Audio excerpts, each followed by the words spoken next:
He told me, he said, if I want to apply for an accounting job, I'm an accountant. He's white. He's from Wisconsin. He said, if I'm going to apply for an engineering job, I'm an engineer. One of the things that people do not know is that you believe you want to do it right. You want to be morally correct. You want to be upright. But the job market does not care about your morality. Just wait there. Don't let's rush past that point. Do you know that a recruiter told me that, and this is a very respectable recruiter in one of the biggest recruiting company in America. He said, when we put all those requirements, you that you're applying for the job, we know you can never meet those requirements or have them. Because if you do, you are engaged somewhere. So, if you don't have insider knowledge, that's why people say, oh, I've applied for 100. I've applied for 200. Because you're not giving them what they want. I didn't even have a laptop. You're a graduate of computer science from a university. And you didn't even have a computer. I didn't even have a laptop. So what were you studying in school? We were seeing the board. You were seeing the board. Yeah, so for 3 months, please don't turn on your camera when you're having Zoom meetings. And the first day this guy resumed the job, he turned on his camera, and they're like, no, this is not the person we interviewed. So, and after that, I said, never. Wait, no, let's finish the story. So what did they do to him? The thing is, I recently got back from Nigeria, right? If you, goodness gracious, if you're feeling nostalgic, and this is done by what we see on Instagram. And like I said, I mute so many people on Instagram now because they give us false representation of Nigeria, which is not true.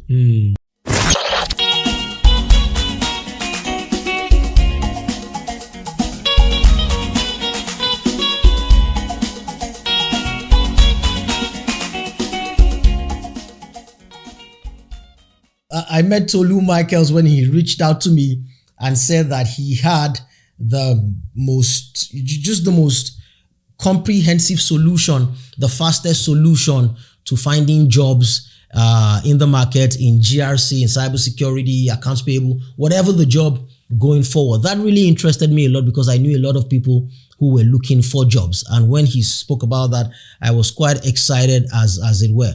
More importantly, though, is also how he's managed to turn his life around in the shortest possible time. On this one, I speak to the tech entrepreneur, Tolu Michaels. This is the deep dive.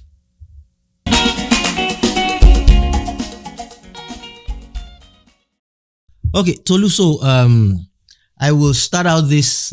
First of all, thank you for the wine. You're welcome. It must be said it is alcoholic wine.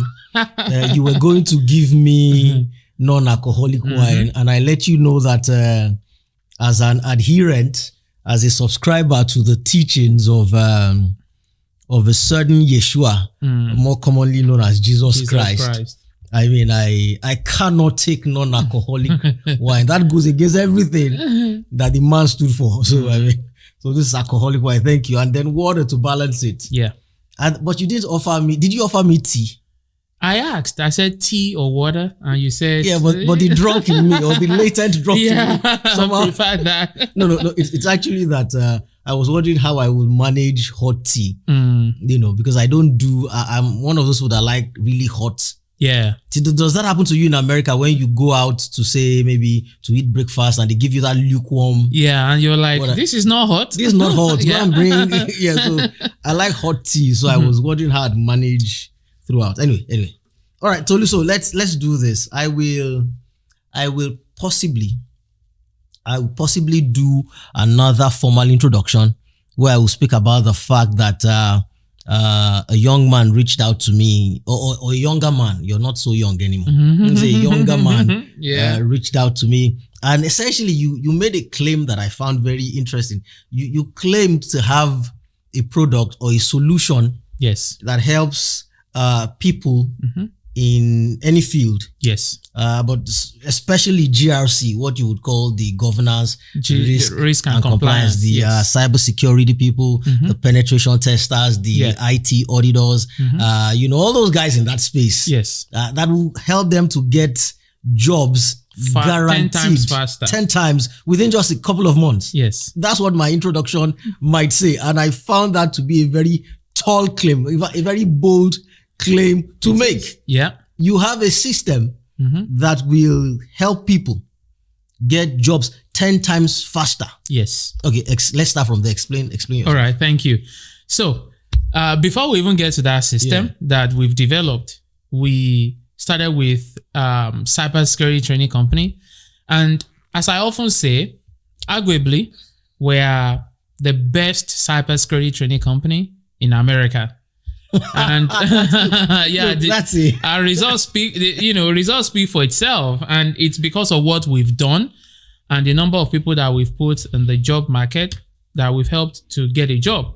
So, and how did we come about this system, or why did we do it in the first place? Because I believe people might be asking that, people might ask like, okay, is there need for this solution? So I'm going to explain. In our cybersecurity training company, we train and also help people get a job. We apply for jobs for them. We prep them for interview. Like we typically, from where you're coming from to where you get a job, we do that in 90 days. So my team now said, okay, can we automate this to help a lot more people? Not just those who we work with directly to get into cybersecurity. So that is why we created Lightforth, to automate everything that we do. So Lightforth, in essence, is a software that helps you apply for job, all right? And in applying for job, because it is what we do in our cybersecurity training company, we know how best to apply for job. Some people apply for job and they say they've been applying for months, 6 months, 7 months without getting an interview. There are several reasons for that. Number one being their ATS. Their resume is not ATS compliant. If your resume is not, you won't get an human interview, because recruiters, they've got 7 seconds to look at your resume and they don't do point and click. ATS does scanning, and once the ATS finds your resume fit for the job, then send it to the recruiter and then they're able to contact you. So we found out that that's number one. Number two is the formatting, the use of achievement and the skills and everything. So we discovered these are the reasons why people are not doing that. And we do it to help people that are coming to us in our cybersecurity training company. So that's part of the things we embedded in Lightforth. Number two thing that it will do for you is before you even apply for the job, it will build that resume for you. The resume is ATS compliant. It's compliant with the industry best standard. It's compliant with the formatting that has to be there. Everything. So once it builds it for you, the next thing is, you want to apply for a job after you've built your resume. So we have auto apply on our program, on the software. So does like application for you. If you want to apply for a job now, say cybersecurity or software engineering, you need to tailor your resume to that job description. Because if you don't, they won't call you for an interview. It's like you asking people, okay, I need head of production for my 17-man team. Now, these are the things that I need. I need you to know how to use Adobe. You must know how to use Premiere Pro. You must know how to use this. And the person is applying, even though that guy knows everything, but his resume does not speak to the fact that he knows all those things. You won't call that person for interview. So the application is not just applying for jobs for you. It's tailoring your application to the job that is applying for. Now, what does that do for you? It saves you time, because for an average person to apply for a job, if you want to do it correctly, because my team, we do apply for our students for them to be able to get a job, and which is why we have a lot of success stories. It will take you at least minimum of 20 minutes to apply for one job correctly. So the software does everything for you, applies correctly, and in a month, you'll be sure to get a minimum of 200 applications. And because you are applying correctly, of course, you're going to get email for interviews. So the next thing that Lightforth will do for you is to prep you for an interview. So we have done this. We have curated all these processes because this is built by someone who does coaching. So we know what people need. We know the problem. It will prep you for interview. And how does that work? Say, for instance, I have an interview. I'll put my resume on the platform. I'll put the job description there. Then an human form will come out, like a video will come up, and then we'll start the interview. So like, welcome to Tolulope. Thank you for coming to this interview. Shall we start? And then the interview starts. It will ask you questions based on your resume and the job description, which is the job you're going for, the interview that you're going for. After the interview, the next thing is it will give you what you did well, what you did wrong, your gesticulation, your pronunciation, are you verbal enough? Are you communicating enough? And also tell you what the interviewers would ask you. After that, you want to go to the interview. Now, here is the very dicey one, and not everyone can do this. This is interview co-pilot. We call it co-pilot because when you want to do an interview and we discover that you might not be really good enough to speak, not that you're not good on the job. You can do the job, but you're not good enough to either defend yourself or speak about your capacity or speak to your strength. Co-pilot helps you. And how does that work? So you get to the interview, and when the interviewer starts speaking, you just hit a button just when the interview starts. It listens to what the interviewer is saying, and when the interviewer is done and it's for you to respond, you hit another button as well, just one tap. Then it prints out everything that you are supposed to say based on your resume and the job description.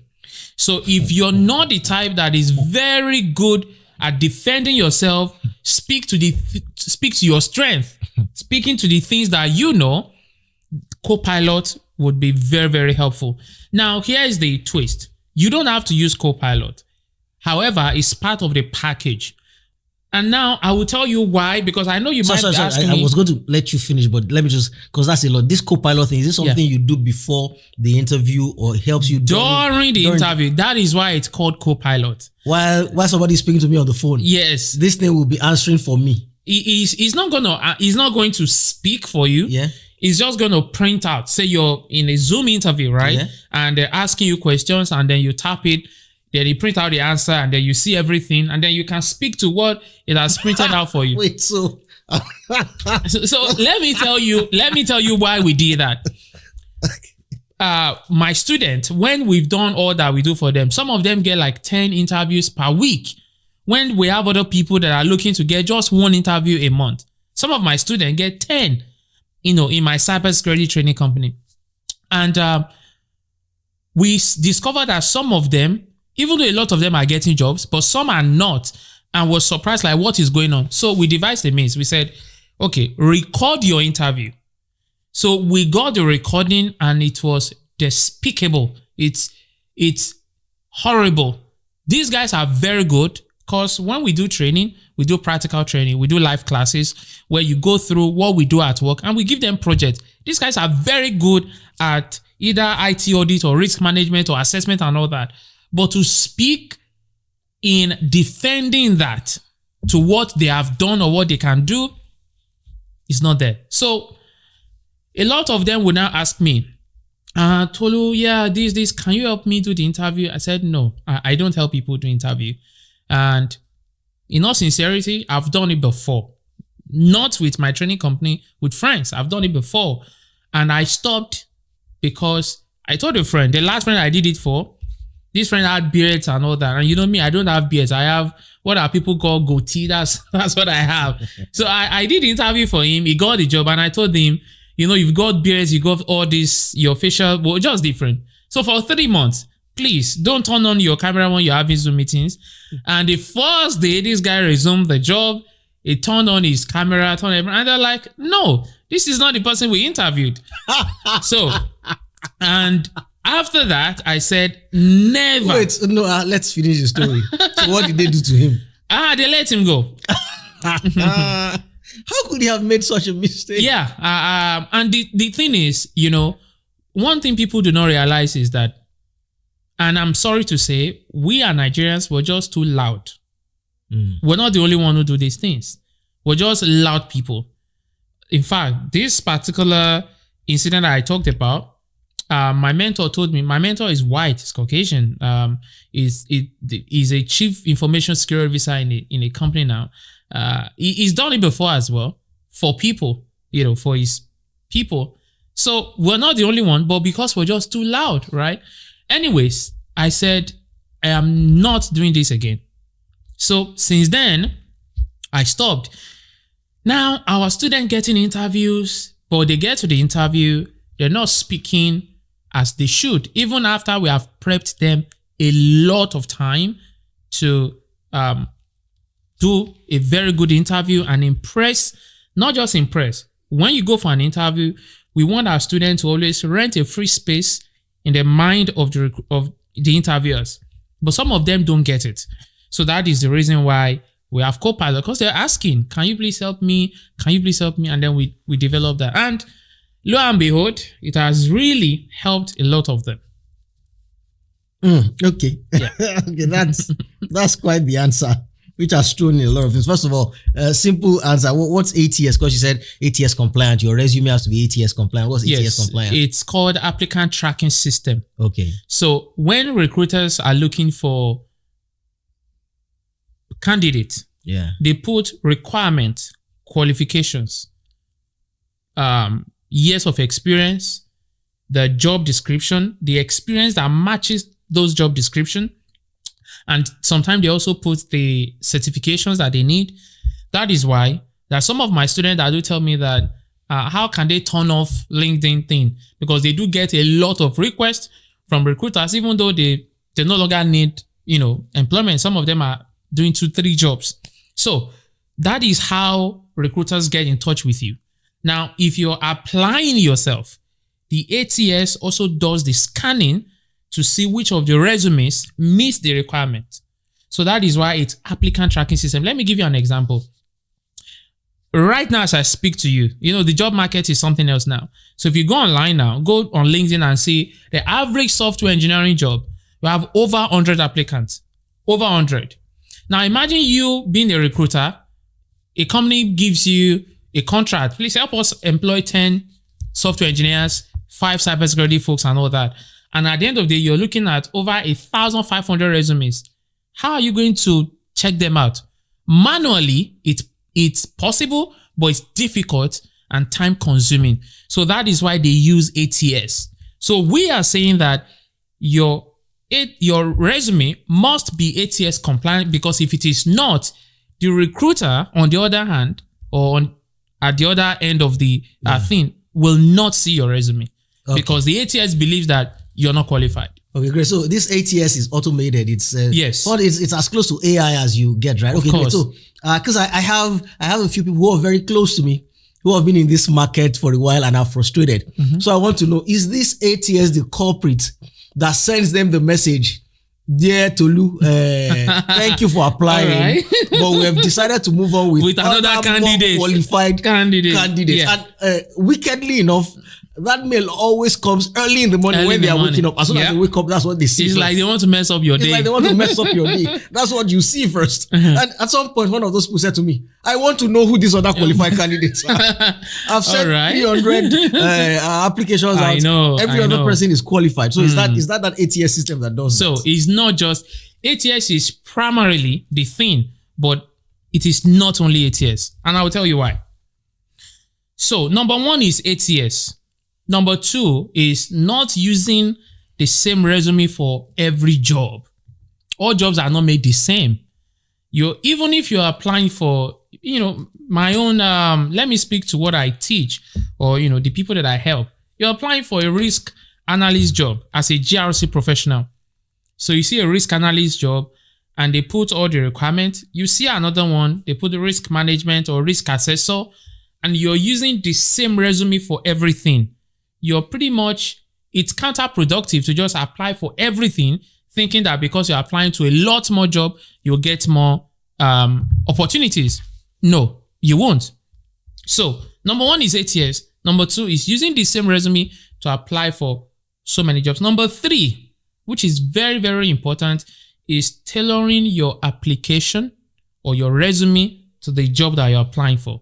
Like I do tell people, when you want to apply, it's better you apply, say 5-10 jobs per day than apply to 100. So 5 to 10 will give you time to look at each of those jobs and then write your resume to match what they're asking for so that they can reach out to you. So if you don't do that, I'm going to give you an example of a very good friend of mine.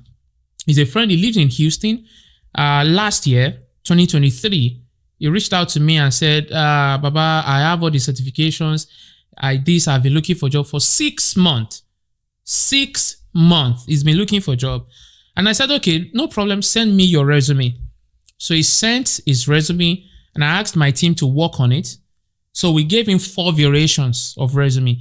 And I told him, use this resume to apply for this role. Use this resume to apply for this role. So I gave him those 4 variations and the jobs I should apply to.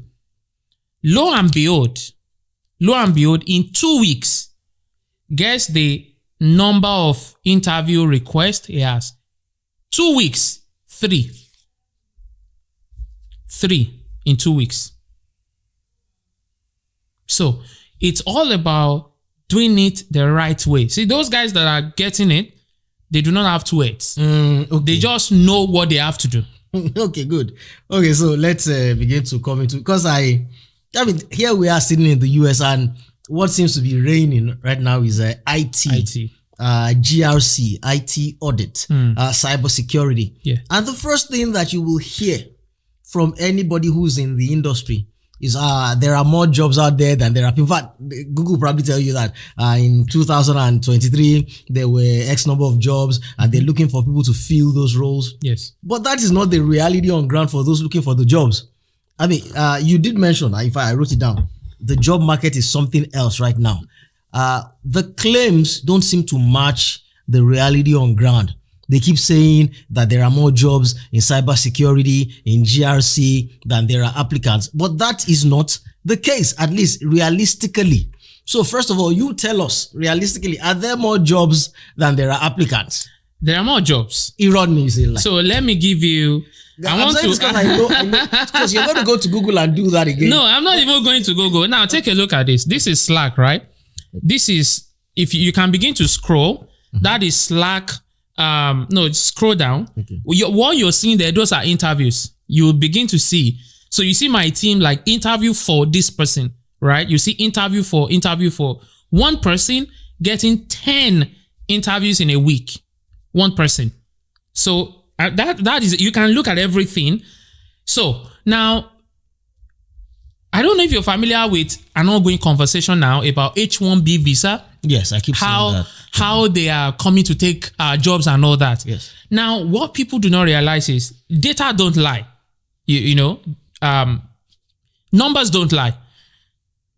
There are over 300,000 software jobs available, and the US shone out about 160,000-70,000 CS graduates, computer science graduates, major in software engineering. So the over 100,000, who is going to do that? That is why they have to bring more people, most especially maybe from India, from Ukraine, from Algeria, to come fill these positions. Talk about cybersecurity as well. You can go online now. You will see millions of roles that are available. The reason why people are not getting it is it does not matter the amount of roles that are available. If they do not see you to be qualified, they cannot bring you on board just to say, oh, well, we have like 20 positions open, but nobody is filling it. I mean, these are 5 other people. Even though they're not really qualified, let's bring them on board. They won't do that. So it's about me. It's about you. It's not about the job being available, because the jobs are there. So yes, okay. Let's talk ratio. Cool. So now that let's talk ratio now, because they say from everything that I have garnered, they say that, in fact, this is what they say. They say apply for 10 jobs a day.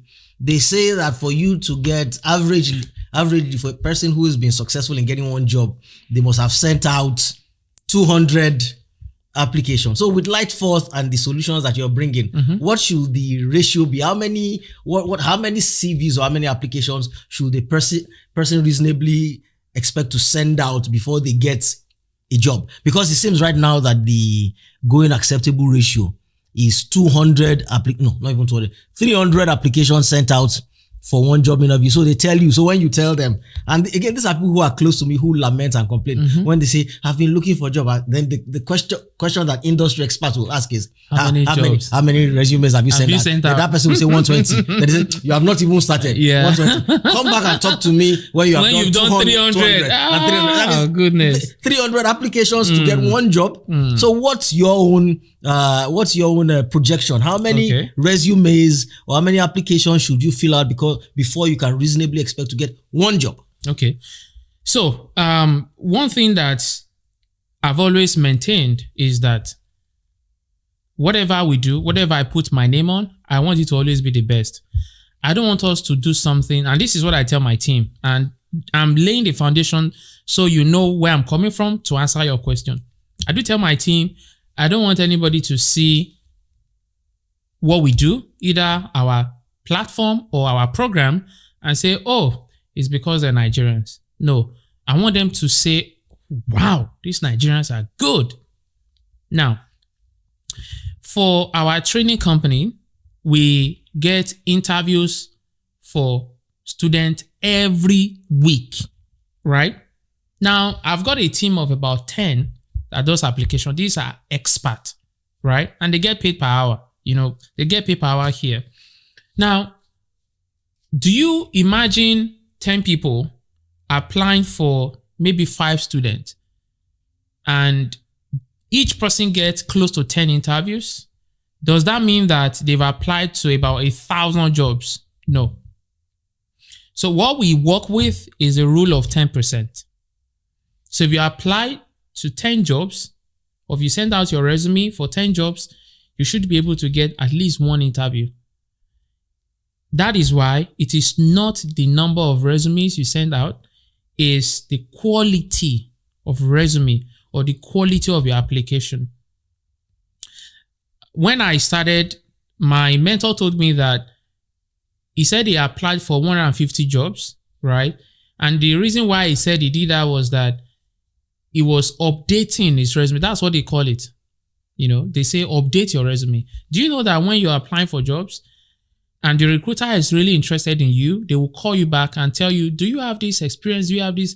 If you say yes, they will tell you, can you please update your resume? If you say, well, I don't have it, well, I can quickly go learn it on YouTube. They'll tell you, yeah, can you please update your resume to reflect that you know that? What does that mean? It simply means that you are not giving them what they are asking for, what they need. If you do that, you will get it. Let me give you an experiment we conducted. When we started our program and we said, well, people are complaining so much. And then you begin to hear, oh, it's scam, I didn't get a job. I said, team, it is time we put a stop to this. Now let's take over to begin to build people's resume, apply for job for them, write content for their LinkedIn, do all those things. So I said, let's experiment how this is going to work. So one of my team members, who is not a GRC member, knows nothing about cybersecurity, I said, we're going to use him as the guinea pig. So we built a resume for him. So we're doing it. We applied for about 79 jobs. On the 79 jobs, we've gotten interview requests, 29 interview requests. On the 11th interview, he got 4 jobs. I want you to, put that in perspective. Yes. Less than 80 applications. Close to 30 interviews. Interview request, email, want to interview you. 11th interview. On the 11th interview, we got 4 employment letters, 4 offers. And I said, this is it. Let's stop. Now we have it. Now we know how this works. Now let's go. that was how we started the current regime of Excel My Cyber training that we do now. Yes. So it is not, for us, it's a rule of 10. So if you apply for 10 jobs, you should get at least one interview. Awesome. Look, you mentioned something that was interesting when you said you were doing this training before Lightforth. Yes. Before this, your automated solution that now helps people to. But by the way, I noted that down, but I just wanted us to underscore it again. The proper way to send your resume out effectively and to get the job is to tweak your resume to each job description that the employers have put out. Don't just send out the same singular or blanket resume across board. Tweak it, but that is a lot to do, right? If you're going to do it manually, according to you, it takes 20 minutes to apply for one job. Yes. So what your solution does is to automate that and to automatically tweak those resumes for each job, right? Taking that off the table. So great. Now, before you brought this solution, you were doing this for people.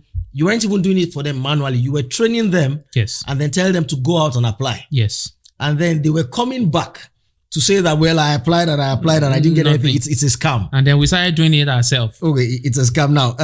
When that happens, because I get that from consultants, that's about that. In fact, if consultants have one holy rule, it's that never listen to most of your clients because they will not do what they're supposed to do. Is that your experience? That if you have 10 clients, so is it that don't listen to some of your clients or don't listen to most of your clients? So if you train 10 people, how many of them can you expect to go out and do what you told them to do? Very good question.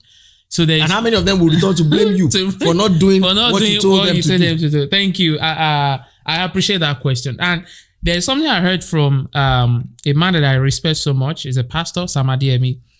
Pastor Sam said, talking about consultant and giving you what you should do or your mentor, he said he went to a church an organization, and the consultant was asking them, okay, these are the problems, these are the problems, these are the problems. Okay, have you hired any consultant before? They said, yes, we've hired even 5. So the next question is, okay, what were their recommendations? These are the recommendations. Well, this is the same thing I'm going to tell you to do. Go do what this consultant asks you to do. What am I saying? People come to a mentor or a coach or a consultant and they want you to do everything for them. You have to spoon feed them. Now, when we started, and we say, we do the training, do everything. And people say, oh, this training is the best. I'm coming from this also place. They charge me this, but this is best. Now, the next thing for you now is, okay, we've written a resume for you. We've done your LinkedIn for you. Now go start applying for jobs. Because of either laziness, but not all of them. Some, they are seriously busy. And some, for lack, I don't want to say ignorant, maybe for lack of how to do it well. They're not getting the results. And then they will come back and they will say, oh, this is a scam. You promised me this will happen. You promised. And then I ask, did we say we'll do this? Yes. Did we do it? Yes. Did we say we will do this for you? Did we do it? So what's the problem? So that was why we stopped giving them the leeway or freedom to go apply themselves. No. So all of my students, I told them, if you want to apply on your own, that's good, but my team will do everything. And since then, we started getting results. So it's like done for you now. That's what we do. The reason why we stopped that is because we know that we will always be the one to, get the blame. And it happens a lot. So out of 10, you've got 10 people, you train them, you ask them, this is what you now have to go do. Now go into the job market and start applying. 3 will start applying. 7 won't start immediately. Out of those 7, maybe 4 will start later. Even though they must have forgotten what you taught them, right? Now, out of those 3 that started applying immediately, 2 start getting some semblance of results. And then once they get result, they come back to you. Wow, this is good. And then you tell the 2, please talk to these 8. Let them know what you've done. And they talk to them. And those 8 will keep questioning those 2. Come and help me do this. How do you... Then the thing is, we trained you guys together. You guys, we did this for you together. So if we did it together, how come this person is getting results and you're not? Now, you are now pushing your responsibility on these 2. So there's so many issues that we were seeing. So that was why we said, okay, now we've got to stop and take over the entire process. That's about what you might expect. A 20% percentage, which goes to the, the founding myths of success in life. Because if you go to the great teacher who healed, there's a story, 10 came to him and 10 were healed and only 1 came back. And then he asked, were there not 10 who came and were healed? So that's just about what you might expect. And I asked that question just to, encourage people who are consultants or people who are looking for results in what they put out. Look, if you train a group of 10, you can reasonably expect just 2 of them to apply what you've taught them. I mean, I was having a conversation before we start this show, and I was telling my brother that when we started, I was getting worried, and I told my team, I think we're going to stop this because I can't cope with this. And then my mentor told me that 2 things can't happen. They can't coexist. Either you do your thing online and get results, get batched, whatever. You have to develop the thick skin, do it. Or if you don't want to face that, then don't go online, don't do anything. So since then, I'm like, I like that. First of all, who is this mentor? First, let's of all give him props. Is a Nigerian, but I'm not going to mention his name. He's an investor. Okay. He's a Nigerian, and he's doing multi-million dollars a year. Okay, great. So in this US, I like that. Let's talk about that for a minute. He said that, look, if the online space is where you need to be, there are no 2 ways about it. No 2 ways. You just absolutely have to develop a thick skin. Yes. Whatever it is you're going to put out there, you must expect people to bash you, but you have to keep going. Okay, because that's the message that people, I call them good people, need to hear. We find that we're working in a climb now where good people find that when they put their products out there, because they have, as my friend puts it, a heart that flows with milk. They find that every person's complaint, every person's complaint, they take personally. Yes. I've trained 10 people. Even though 2 of them and 3 of them have done You're describing me. Yeah. The ones who have not done what they're supposed to do, even though I know they didn't do what they're supposed to do, still, it still hurts me that people are not getting value, even though I know it's not my fault. Yeah. You're describing me. You used to get to me, like seriously get to me. Do you know that till today, like as we speak now, Uncle T, I don't check comment. I don't. Mama, look, let me tell you. So, I mean, I do this, right? I do this, and I had to learn to do that, to lift your eyes above the comments and not check comments. So what begins to worry you is that, look, there are people who will give good comments, right? And you want to see those, but you see, the danger is to now allow the what's the word I'm looking for? The unworthy ones to also come in. So you see, it's just unfortunate, but you have to get beyond looking for the comments. So you have trained yourself. I don't. So even my team, they already know. So let me give you an instance. There was a Sunday, my chief of staff, he just newly joined. So he didn't know the culture. So, he was still going through the onboarding process. So there was a Sunday, I was in a church, and I just got a message. I went on Slack, and I saw he did a screenshot of someone's comment on Twitter and sent it to me. And I left. I was still lifting holy hands and after worship and all that. I left the church. I went out. I just told my wife, I'll be back. And I called him. I said, Precious, please, let this be the last time that you send me comment out of like that same content that he copied that comment. We're at about maybe over 100. But that one, that negative one, he sent it to me.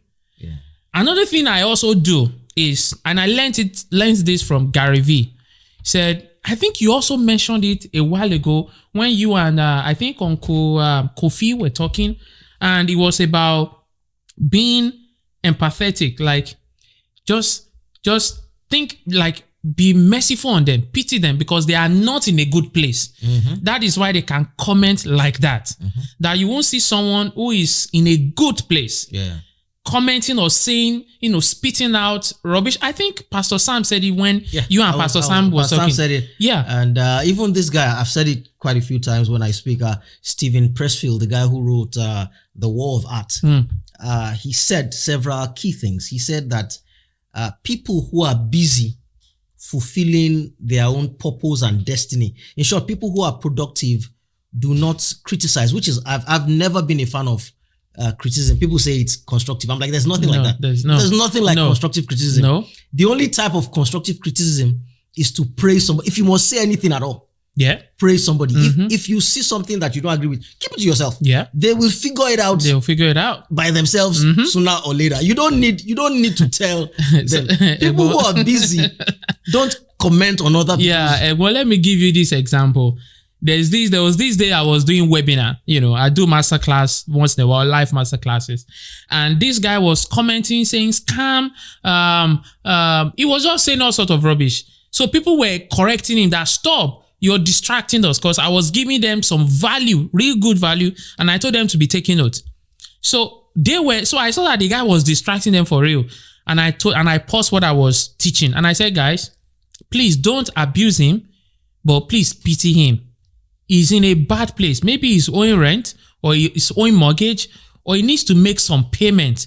And he sees that here is this guy dishing out value.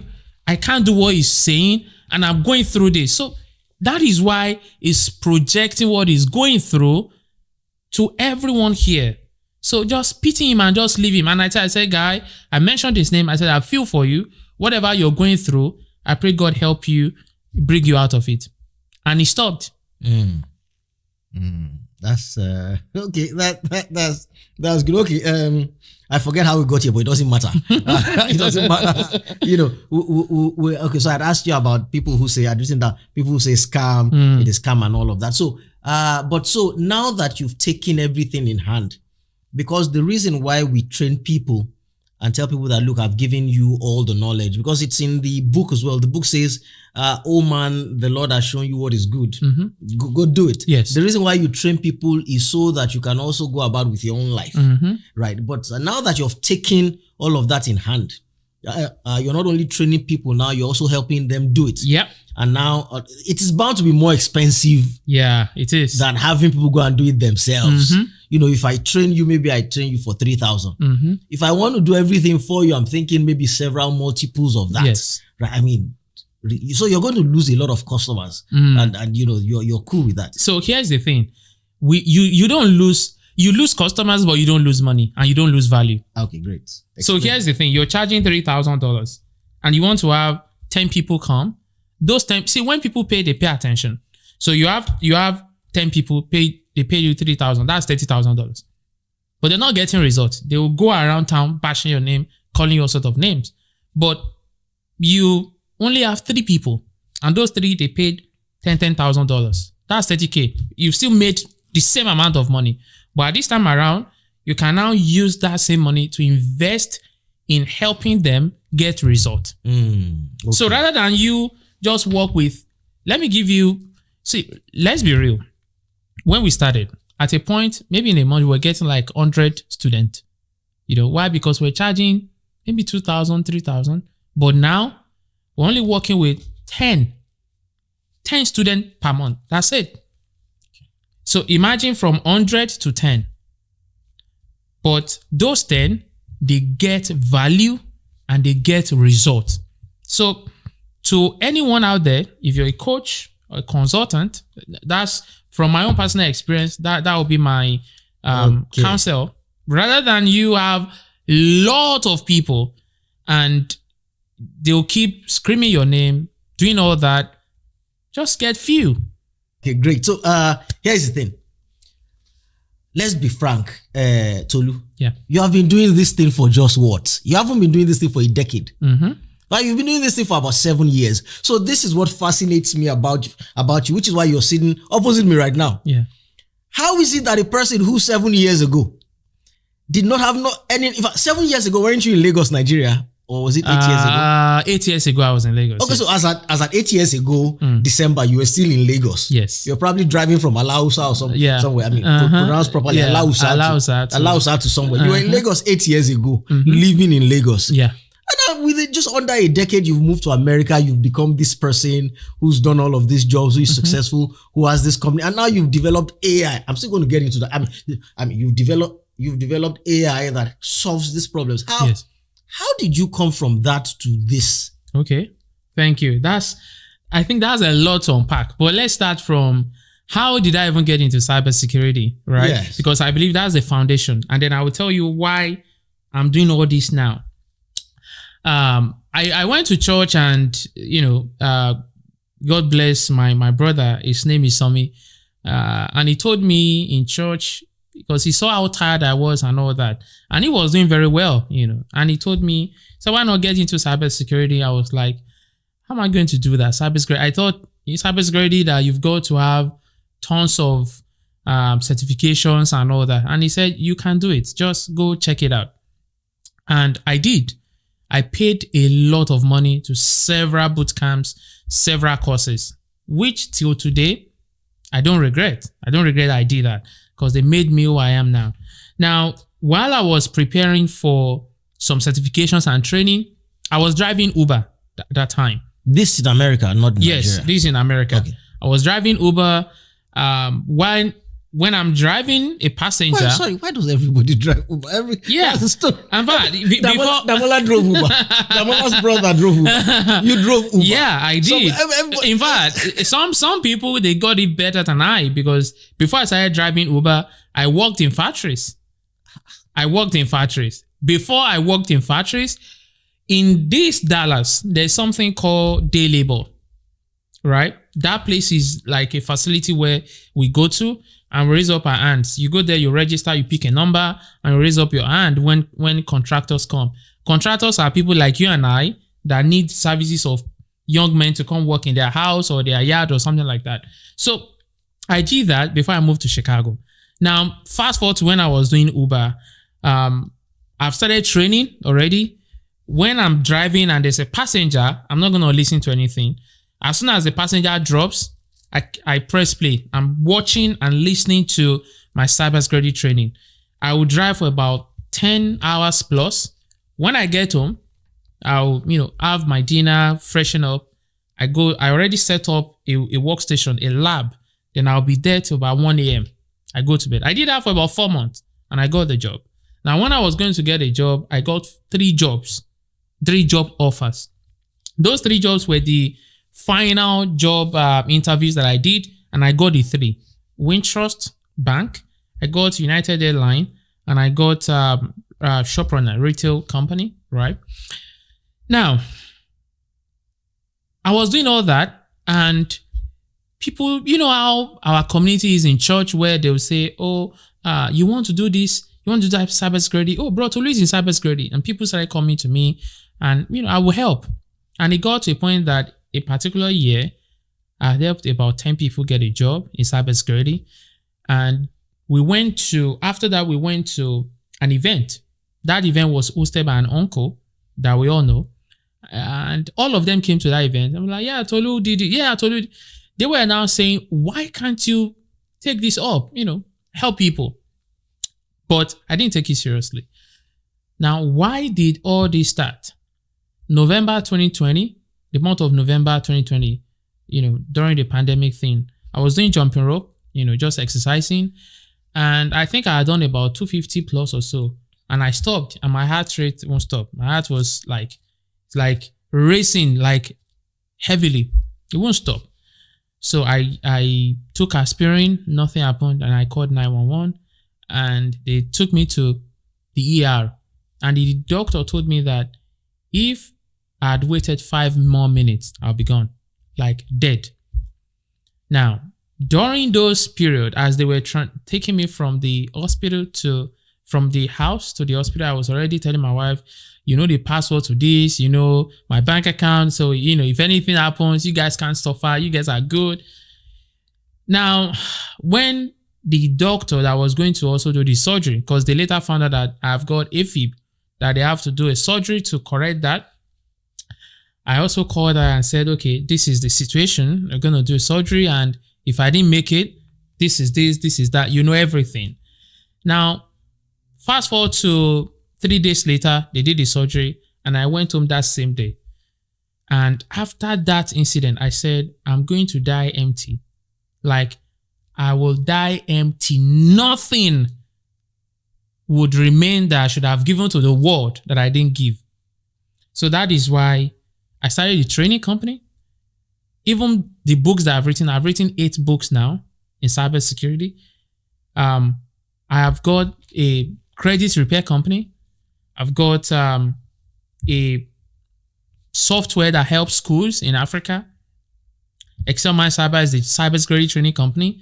And then Lightforth as well, right? And there are other things that I'm doing as well that people are not really privy to. The only thing they know is Tolulope, the cybersecurity guy. So we're just even starting because, like I said, I'm going to die empty. There will be nothing left. Yes. Look, we will almost sleep here, right? Because I keep writing these things down and then you take me on another on another journey. I go on another tangent again and another trajectory. So so essentially, because one of the problems that gifted people have is conflict, especially if you're a gifted person who is subscribed to religion. They tell you have a purpose, you have a calling, you have a destiny. There is one thing that you must do. And so when you can do several things very well, it becomes a problem as you find that one thing. But what you soon realize after much suffering, which could come in the case of a near-death experience, is that you have several things and you don't know. So just do all of them. Just keep giving all of them. Just whatever it is. Just put everything out. The way I call it is keep throwing stuff against the wall and see what sticks. And then whatever sticks, give more attention to that. So I think it's mindful. So that was where you were. If you had several things that you wanted to do, just do all of them. Yes. Stop trying to figure out which one is my calling or which one is my destiny or which one is my purpose. Just give the world all of your gifts. So I was in a podcast recently in Nigeria and one of the interviewers asked me, what would you tell young people that like they need money or they want to fend for themselves and what can they do? And I said, look for a need and learn deeply about that need, solve that need, especially for yourself and people around you, and then package it and sell it to everybody. It's the same thing that I'm doing. The credit repair company that I told you, we didn't just wake up and say, oh, let's do a credit repair company. No. Why did we start that? In our cybersecurity training company, we have a funding partner that if you want to do your training and you do not have the fund, our funding partner will fund you. Then we came to realize that a lot of people do not have good credit. As I speak to you now, there are over 44,000 credit repair companies in America. So how come we still have majority of our people? And I'm saying, when I say majority, maybe out of 50 people apply for the funding, maybe only 10 get it. So if we have over 44,000 credit repair companies in America, why are the rest not getting it? The reason is because maybe these companies do not speak their language. And my team now said, we have to find something. Let's solve this problem. That is why we established the credit repair company. The Lightforth that we're talking about, which is the major topic of this, why did we start Lightforth? Also because we saw that a lot of people do not know how to apply for jobs correctly. They don't know how to build their resume correctly. So rather than do it only for our cybersecurity students, let's extend it to the rest of the world. It does not matter the industry or the job you're applying to. That is why we have Lightforth.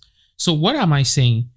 As long as I find a problem and I see that the total addressable market is huge enough, which means that there are more people in need of that solution, I'm going to find a way to create it. Okay, interesting.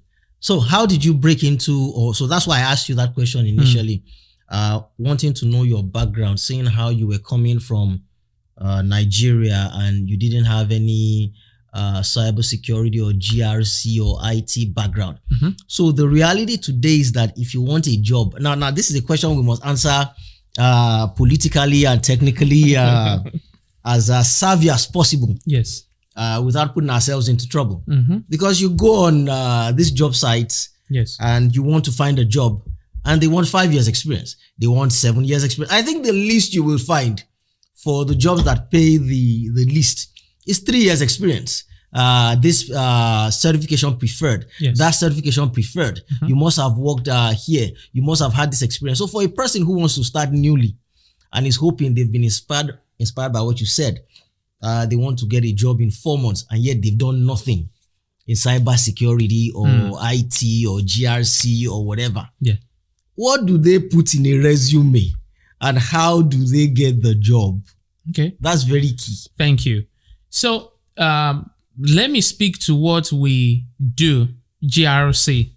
You know, cybersecurity has about 8 domains right now, at least as defined by CISSP. CISSP is ISC2. That's the body that conducts the CISSP exams. So they've got 8 domains. Excuse me. Out of those 8, one of them is security and risk management, which is GRC.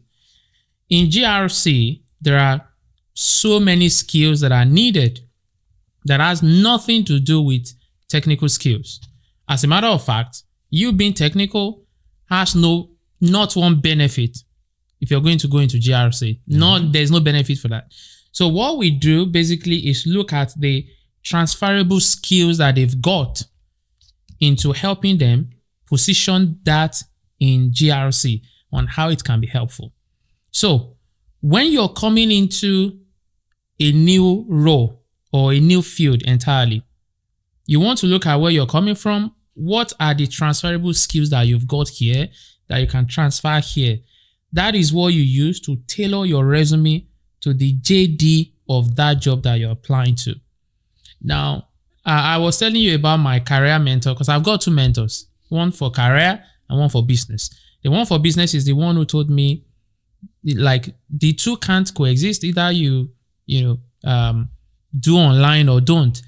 Then for my career mentor is the first person that really, really mentored me in career and, hold my hand till today in doing what I'm doing in cybersecurity. He told me, he said, if I want to apply for an accounting job, I'm an accountant. He's white. He's from Wisconsin. He said, if I'm going to apply for an engineering job, I'm an engineer. One of the things that people do not know is that you believe you want to do it right. You want to be morally correct. You want to be upright. But the job market does not care about your morality.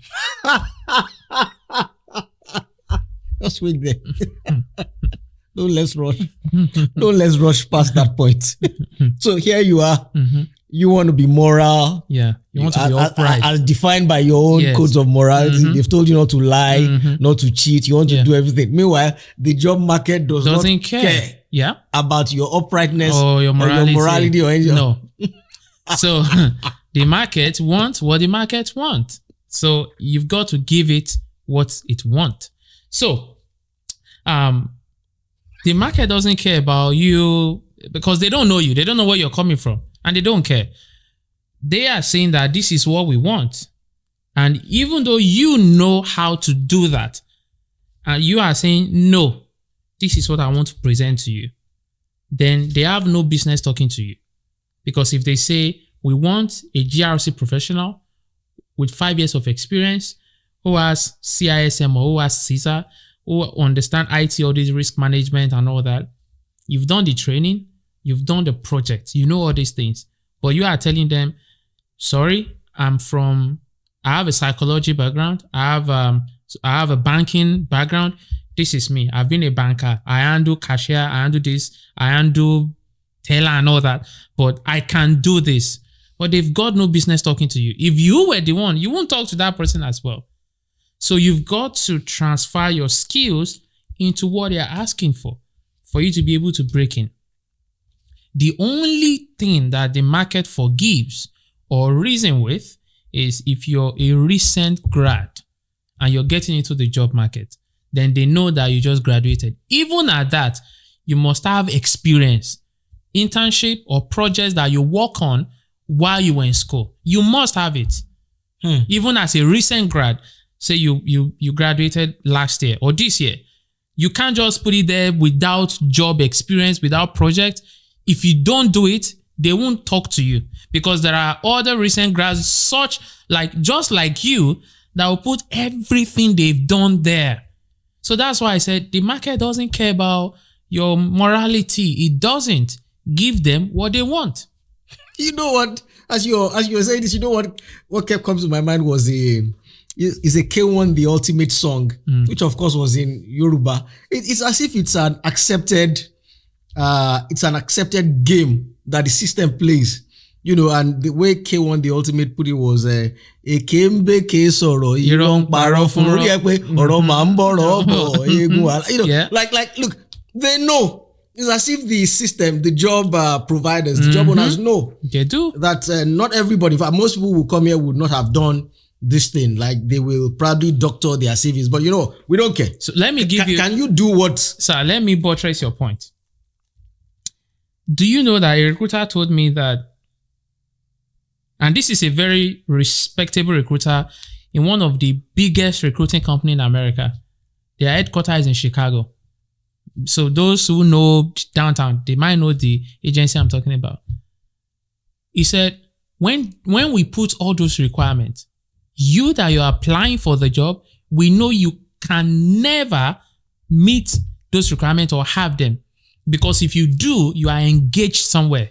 So you have a job somewhere. Like we put all those things there, 10 years, proficient in Python, excellent JavaScript, know how to write bash, do all this, no cloud. No, they know you've got a job. You're not going to come apply for them. So if you don't have insider knowledge, that's why people say, oh, I've applied for 100. I've applied for 200 because you're not giving them what they want. But can you be too overconfident? I've heard that. Can you know too much that it becomes a problem for people to employ you? Can the person who is interviewing you see you as a threat because you know too much and because you're too confident? Can you know too much for your own good? Can you be too good for your own good? Thank you. That's a very good question. And the answer is yes, emphatically. Now, I will tell you why. Every technical team, and this is not only about technical team though, even if you're in health sector, you want to get a job, they want people that they know you're going to grow with them.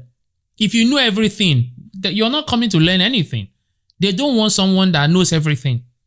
So when you are in an interview, it is not just okay, it is recommended that you, in one of the questions, especially the technical questions or the ones that they need you to provide an answer, it's always very good to tell them, I'm sorry I don't know that, but I can learn very quickly. Can you give me time to study that? That's good. They know that this person, we can train this person. This person is good. This person is going to grow with us. You don't want to answer all the questions and even make them feel stupid. If you do that, you're shooting yourself in the foot. That's number one. Number two is the culture of the company that you want to work with. You know, because because in fact, almost all the job description of you're reading the vacancy, you're going to see their learning or their continual education or whatever they put there, that they encourage people to learn, to grow, right? So if you're interviewing and you're giving them the impression that I have nothing more to learn from you or nothing more for you to teach me, what you are saying is that this is not the place for me. So they will tell you did very well, but we've moved on to another candidate. Yeah. This other candidate, Sha. This other candidate. This fictitious or this legendary other candidates. Okay. All right. So this is all well and good now because we're sitting in America having this conversation. Now, but what about the many people who will watch this who are not in America? I mean, is it that this is not for them? Is it that they need to get out of Dodge and find their way? By the way, this is not only for America, by the way. It's that if you're in what we call a developed country. So Lightforth will work for somebody in Canada, will work for somebody in the UK, in Europe, Australia, wherever you are. It's Africa and Nigeria that seem to have a problem. so if you're in Nigeria, you're watching this and you're somehow inspired by all of this, which you should be, which I expect that quite a lot of people will be. Is it that the first step before you even consider coming to Tolulope at all is get out of Dodge? I think you've get got out of Nigeria. I think you've got to. Yeah. So so that's not good. There's something I see because I learned from a lot of people, and I pick. There's a man I believe Pastor Kunle Shoriyan. When Pastor Kunle Shoriyan is telling you, this is my book, it's 150,000 naira. I know you can't afford it. I'm sorry, your time will come. Don't worry, don't feel bad. Let people who can afford it pay for it. I'm not apologizing for it. It's expensive, you can't get it. For those in Nigeria right now, people prefer to subscribe to a product that satisfies their urge and feeling rather than a product that will help their professional development. Okay, say that again. I think that flew over my head. Just say that again. For people who are in Nigeria now. Yes, and this is coming from personal experience. Now, people might ask, what personal experience? I've got 2 products. I'm a founder of one. I'm chief operating officer of the other one. And imagine when your product is just 3,500 naira or 5,000 naira. That's less than $3. And people still tell you, can you give it for free or can we not pay? These same people will pay $10, $15 for OnlyFans or porn site or anything that satisfies their feeling or their urge or entertains them. They'll pay so much for it. But bring professional development. They don't want it. So that is why for now, the Nigerian market, Nigerians in Nigeria is not our market for now. So, I mean, maybe in the coming weeks, coming month, we might consider and see what we can do for that demographic, but for now, they're not. My people from Ajawa, the Omolua people, they will say Oro pesi je. Which means that there's just nothing to say to that, unfortunately. I mean, it is okay. So here we are. So again, to go to this, what made you leave Nigeria? By the way, this 8 years ago, what made you get out while we're on that? While we're on that topic. Thank you. Very good question. So before higher institution, before I went to college, I went to LASU and I studied computer science. Before I left, I'd always wanted to travel. Sorry, hold that thought. You studied computer science. Yes. And yet, when it was time to get into IT, yes, all your computer science that you studied did nothing to help you. Because I didn't even work with anything computer. I mean, while we were in school, I didn't even have a laptop. So yeah. I didn't even have a laptop. You're a graduate of computer science from a university and you didn't even have a computer. I didn't even have a laptop. So what were you studying in school? We were seeing the board. You were seeing the board. Yeah, I mean, though some of our classmates then, they were doing pretty well. Some of them were even working for companies abroad, you know. While you were in school? While I was in school. Then it wasn't popular. It wasn't like a remote role. They would build something and then send it. That's what they were doing. And some of them were also building for companies in Nigeria as well. But, you know, and I'm talking about maybe 1%, not, you know. I mean, what did they have that the rest of you didn't have? They've been exposed to it before they came to college. Okay. Yeah, they've so been exposed to it. they had been in business. They had been in business, yeah, and before then they came to school to get the certificate. Okay, they were not students. No, they were not your jam. no, 16-year-old who knew nothing. No, they were already there. Okay, these were business people. Mm-hmm. Okay, I get that. So, before I got to school, I had always wanted to travel, wanted to leave, because when I watch the TV, I see, a lot of things going on in, like, this is what is going on in these developed countries, and we don't even have that. But that aside, when I finished college and I started working in Alausa, there were things happening that were... You're working for the government, civil service. Yeah. Okay. There were things happening that were challenging my consciousness on sustainability, because I was conscious of sustaining my economic power, especially when it comes to raising kids. So there are a lot of things challenging that consciousness. Now, there was a day, and I've said this story before, there was a day I picked, my boss told me that, Tolu, this social man, he needs your help. That man is a boss to my boss, right? So the man had a son in Canada that was studying aeronautic engineering, and the guy was, I think maybe it was convocation or matriculation. I can't remember what the guy wanted to do. So he himself and his wife wanted to go to Canada. So they asked me to come help, like drive them around, logistics, change money, do all that. I was a PA. I wasn't an errand boy, right? Even though in Nigeria they've turned PA to errand boy. But anyways, I went and I picked him, drove to Ogudu in his house, picked his wife, drove the whole day, the entire day.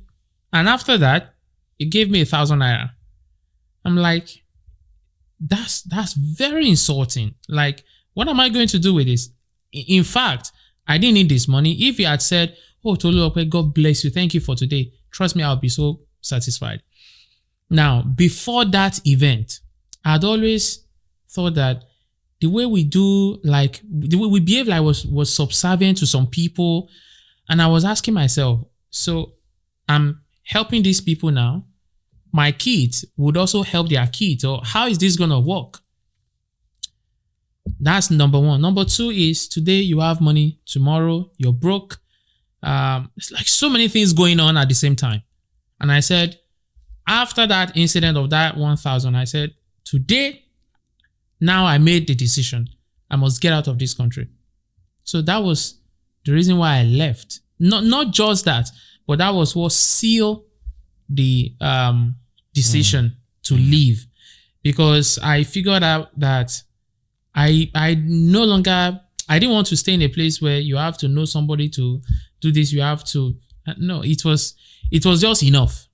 So yeah, that was why I made the decision. But how could you, because there might be somebody who's watching this now who's also come to that point, or who upon hearing you will now come to that point and say, you know what, I'm leaving.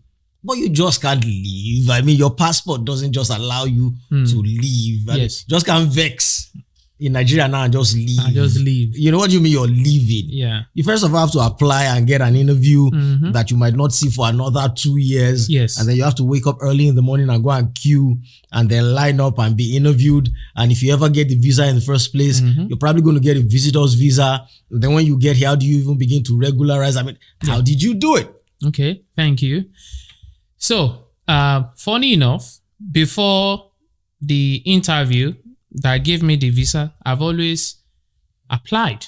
I've gone to the embassy in Abuja, denied. I've gone to the one in Lagos, denied. Myself and my friend, we did Sweden, denied. Finland, denied. Canada, denied. So I started thinking. Ghana, denied. So I started thinking, I hope this is not village people. So I told my friend, I said, I have to do something. Oh, I think this is village people. Let's do something. So I went to South Africa. So I told my friend, I said, if South Africa denies this, either I'm going to drive to Ghana, I just have to leave this place. So I went to South Africa. They granted the visa. I said, okay, cool. Now we know it's not village people. My passport can collect something. Now, this same one that I did, that gave me this visa, I applied. But before I did that, my passport expired in January or so. I renewed the passport in February, and I went to the interview in March, and I got it. And I left in May. So, people used to say they can't give you a visa if your passport is virgin passport and all that. I had the same notion as well. I gathered documents, did all that. They didn't even ask me for all the documents. They were just asking questions, and they gave me the visa. Now, hear the funny thing. I thought, that was a village people I turned back, right? I was joking. I came in May and I got to the airport. I got to Atlanta. I still remember the name of the immigration officer. I still remember his name till today. His name is Hatcher. Mr. Hatcher or Officer Hatcher, whatever his name. He delayed me for 3 hours. My connecting flight, I missed it. So he told me, he said, do you know why I want to return you back to Lagos? You know the way they pronounce Lagos. I said, why? He said, let me describe this to you. The situation you're in right now. He said, you have a conference in Abuja. Your hotel is in Kaduna, and you're landing in Lagos. So how do you want to go from Lagos to Kaduna and then from your hotel to the event? I said, is the agents that did the booking, but I take responsibility. But after 3 hours, they had already put my passport in one yellow something. Someone told me that if they had put it in red, forget it. You're a goner. Now, you see the funny part. When people come here with visiting visa, they give them 6 months. They stamp 6 months. Guess how many months they stamped on mine? 1 month. Ooh. The guy told me, he said, Tolu, I don't want to see you again. Like, don't stay up to more than a month. Get out. I said, okay, thank you. I don't hear. Do you know that is why, even before I got my citizenship, I've always passed that Atlanta when I'm going to Nigeria. Why? I was thinking maybe I will find this guy and I will go walk up to him and say, Archer, do you remember me? Of course, he won't remember, but I've been looking for ways to meet him. So that was how I got here. And my first point of call where I stayed is Dallas. I was in Dallas for a few months before I moved to Chicago. Stop there. How can you have been in Dallas for a few months? They said only 1 month. So what did you? You said only 1 month. So why are you there for a few months? Yeah. Somebody, there's a balance. Oh, no, I think it's a proverb from where we came from. They said, any teeth shouldn't go back to Joe Wale. In fact, let me even talk about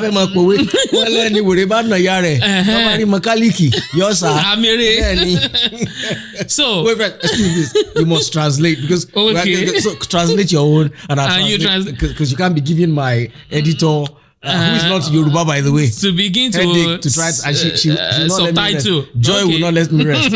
Excuse me, sir, please subtitle. So say your own. And Shango ba to Georgia. So Shango is god of thunder. Yeah. Say that if you have experience where Shango has fought or has struck somebody. Like if you're aware, thunder has struck somebody. You will, being the representation you will never want to disrespect Shango. that god. So. Yeah. Okay, you can interpret yours. Well, essentially the same thought process or lesson that if a madman, a person in dirty clothes, a madman, an imbecile, and the same person, if he's ever, it sounds very crude, if he's ever beaten your, if your mother has ever been beaten by a madman.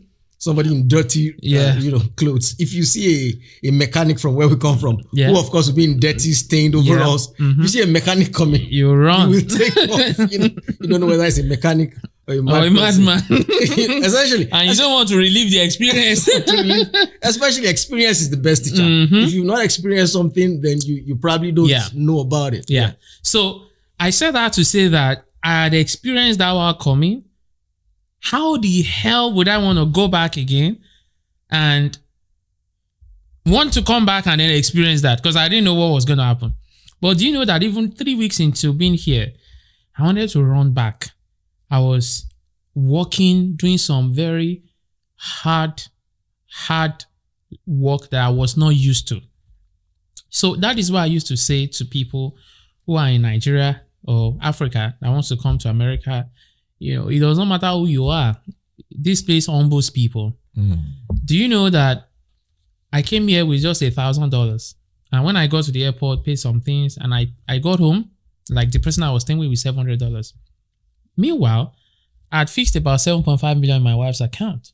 And I'm talking about 7.5 million then, if you use the dollar rate and all that, then it would be like maybe $3,000 or so.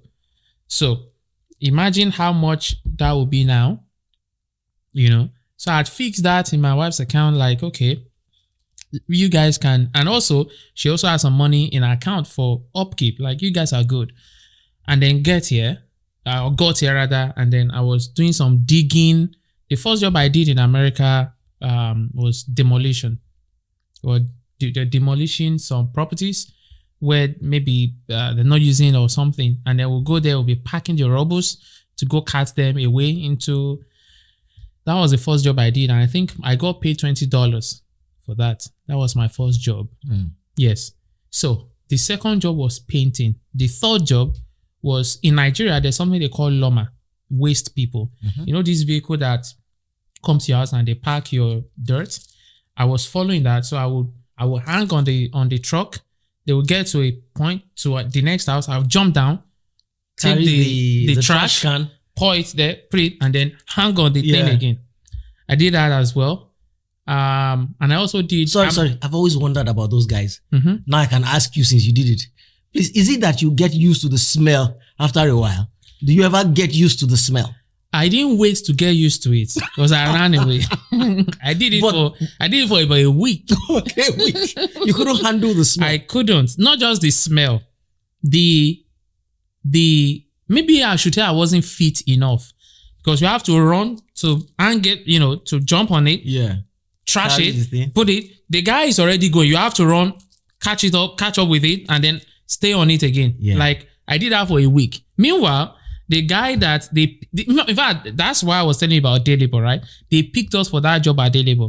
The guy that we were picked together did that job for about a month. Said, Emi, what you like? You're very strong in this. I couldn't do it. I did that. It was after that I did painting. I've never been a painter, but you have to survive. I did painting as well. Then after painting, then I did Amazon delivery. So that was the last job I did in Dallas before I moved to Chicago. So when I got to Chicago, the first job I did was working in a factory. So it was from the factory to another factory and then to Uber driving. Okay, how many years is this before you got into into the information security? To get into cybersecurity from all this, took me about 9 months.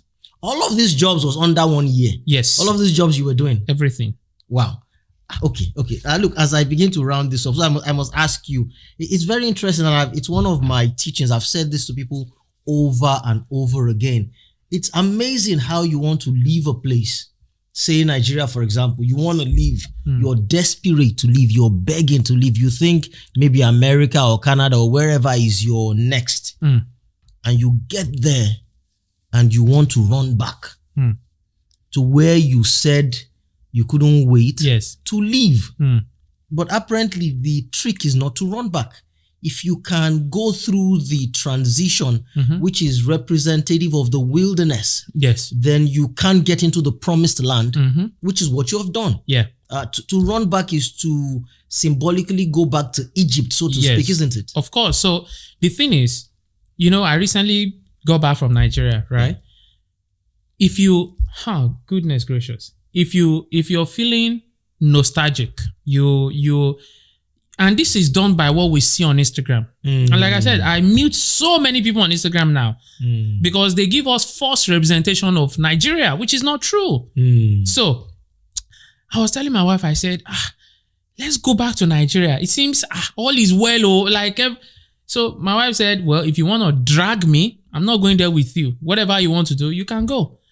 And I told my team as well, I said, I want to come back to Nigeria. My team said, sir, the reason why you are thinking straight is because you are not here. When you get here, your brain, I said, these guys are lying. Then I wanted to do like 2 weeks, do some podcasts and look at some property. So let's go to Nigeria. I went there. Nobody told me. I was there. The third day that I got there, I said, I can't live. No, I can't live here again. Why? Because of the infrastructure. You're going to pay for internet. It's not going to work. You pay for light. You won't see it. Traffic, the way they drive, like it will take a lot to get used to that chaos or that chaotic way of living again.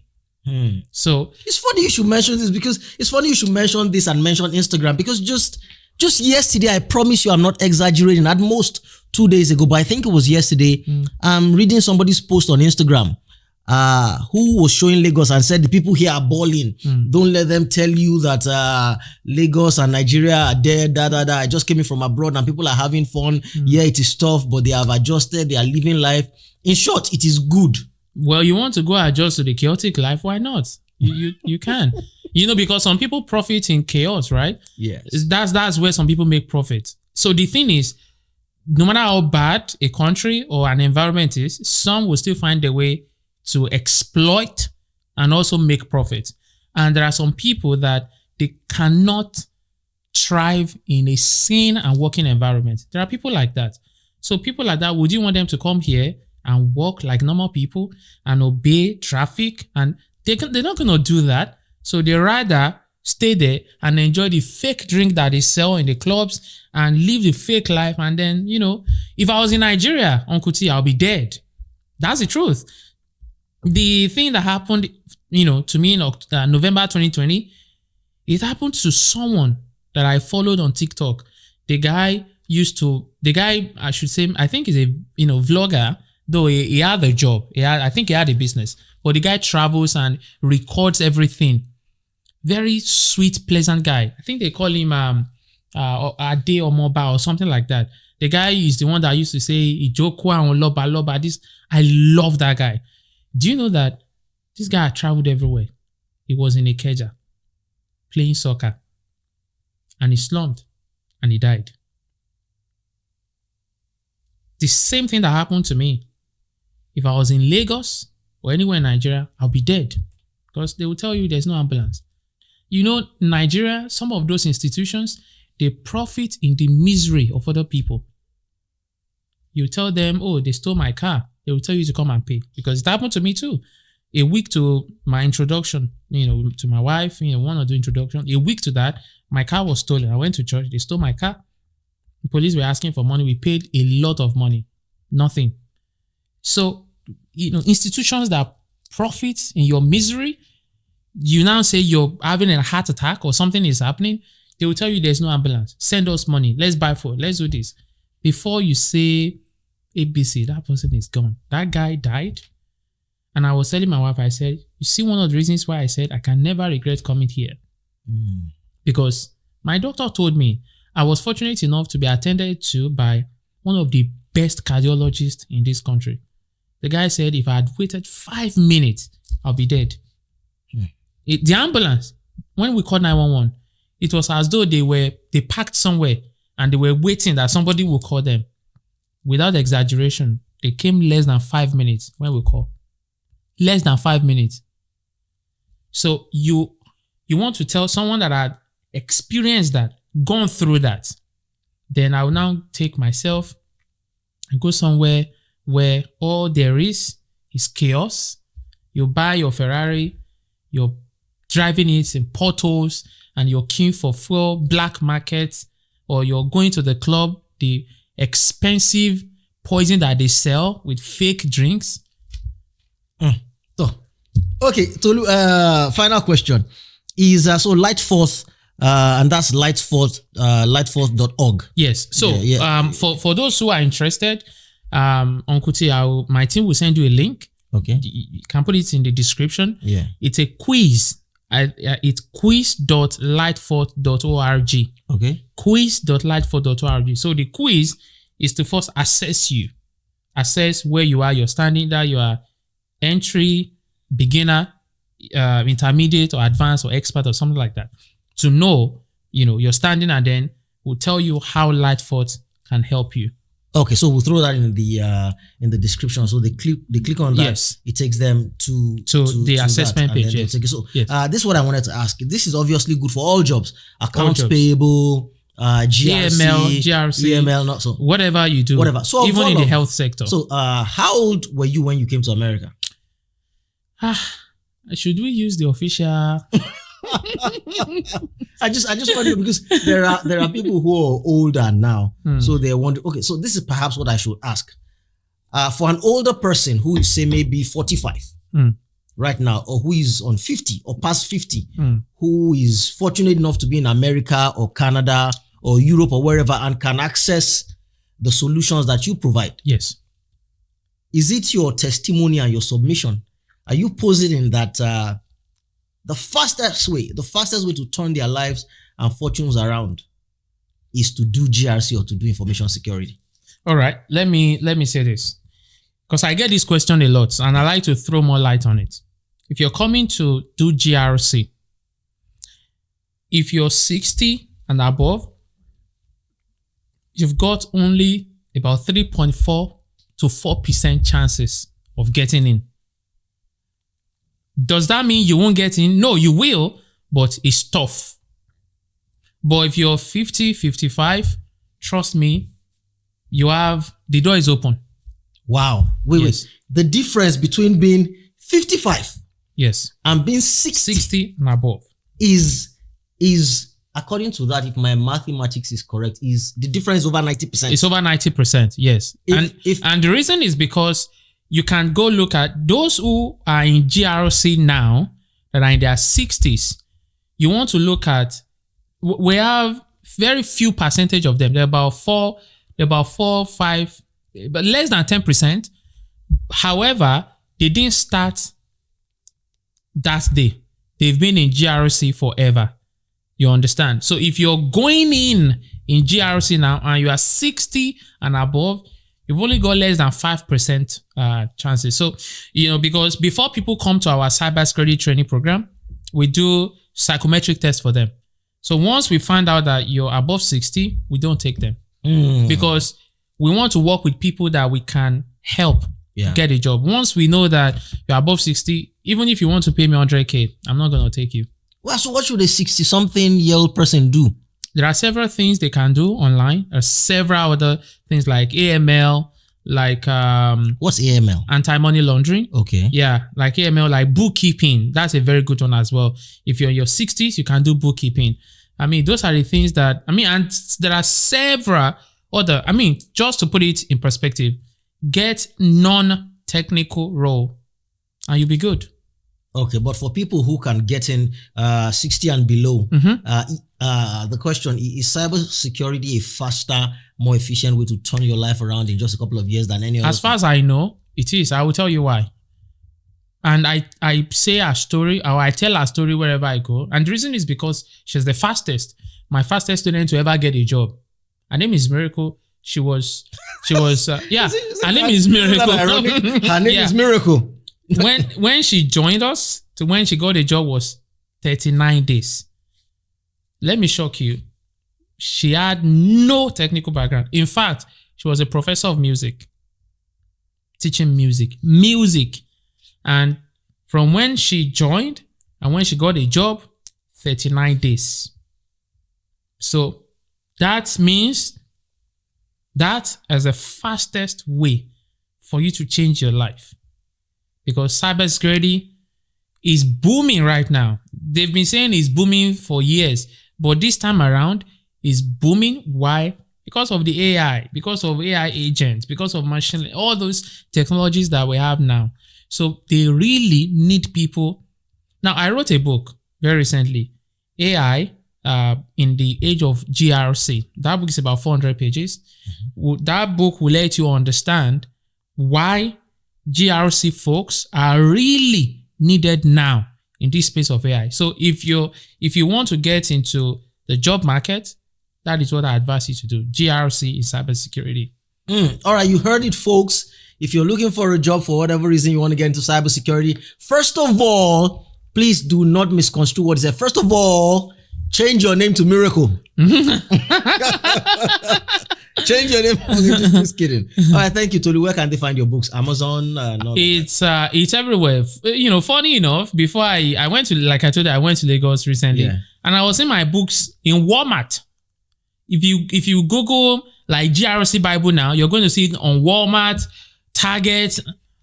I guess I think it's arbitrage. People buy it on Amazon and they sell it there and they make their profit. So you can see it anywhere. Barnes and Noble, anywhere they sell good books, you find the books. We have about 8 of them right now. That's what you call it, the GRC Bible.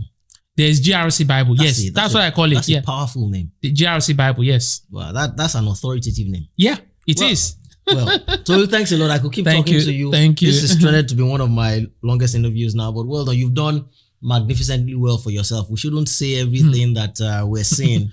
Thank you. But take my word for it when I say Tolu has done magnificently well and he's doing magnificently well for himself. Thank you. All right, we're out.